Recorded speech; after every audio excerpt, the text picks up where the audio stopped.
If Kenya is to catch up with our peers who left us behind and became first world countries, we must invest in education. They invested in education, we must do the same or even do it better. If Kenya has to move to a first world country, we need the highest caliber of human capital to drive our transformation. I have said this and I will repeat again. There is no nation which can develop beyond its capacity to think or to create knowledge. Yeah? You cannot develop in the dark. You have to have people who are thinking. And that is why we're investing in education. And it is strategic. Many people may not understand it today. They will come to understand it someday, why we are making this investment. We did agree that we are going to change our nation by making sure that we are deliberate and we are intentional about creating jobs. Today, as I stand here in Thika, if you look just here next to this school, we have a huge block of affordable housing right here.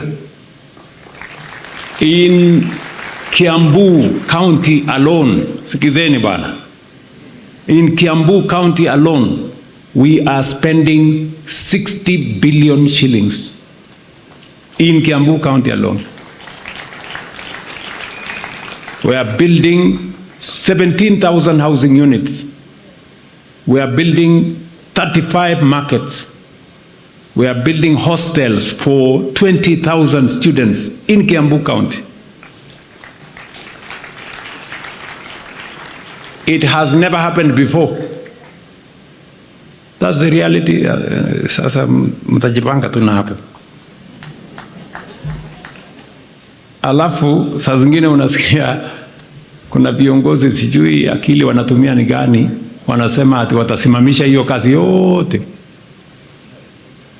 Nashangaa Kenya taendelea namna gani? You know, friends, the transformation of a nation, ati hawana nini? Hiyo mmesema hapo. So, the transformation of a country requires focused, determined, courageous leadership.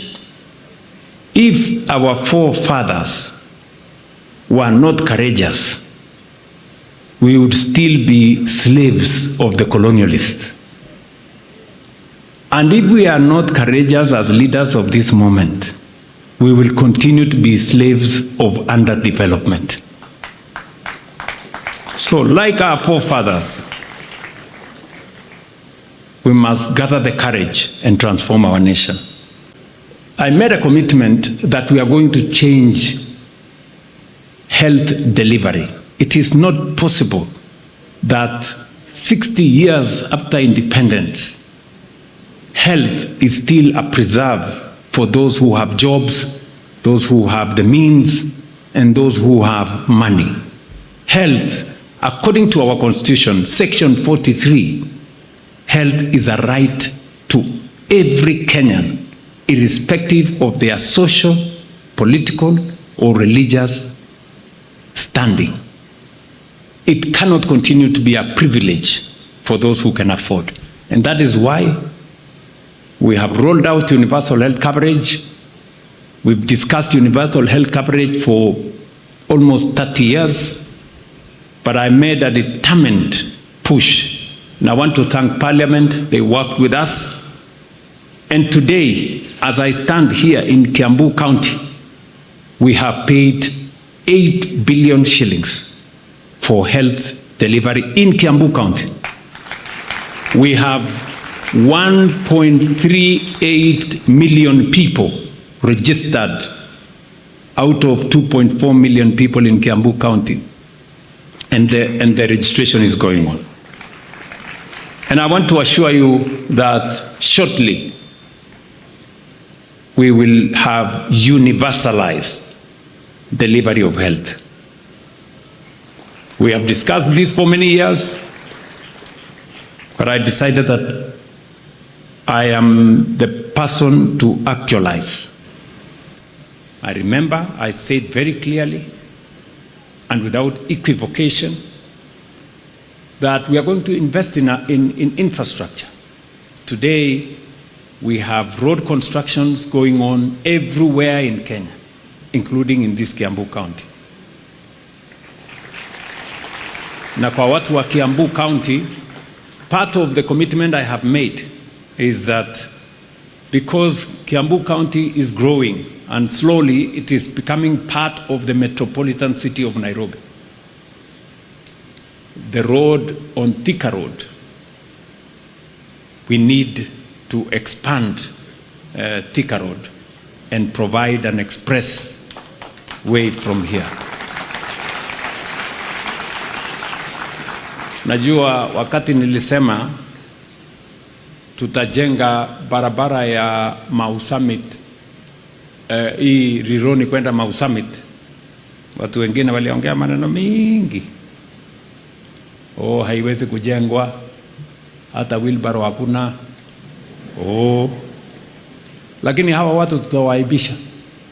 Hiyo barabara dually saa hii inaendelea kama risasi, my friends.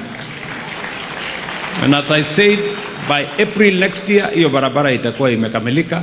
Kwanza, by August this year, kutoka hapo Kiambu pale Rironi mpaka Naivasha itself, tutakuwa tumekamilisha the dually. By August, in another 3 months or so. Nyinyi mnanielewa?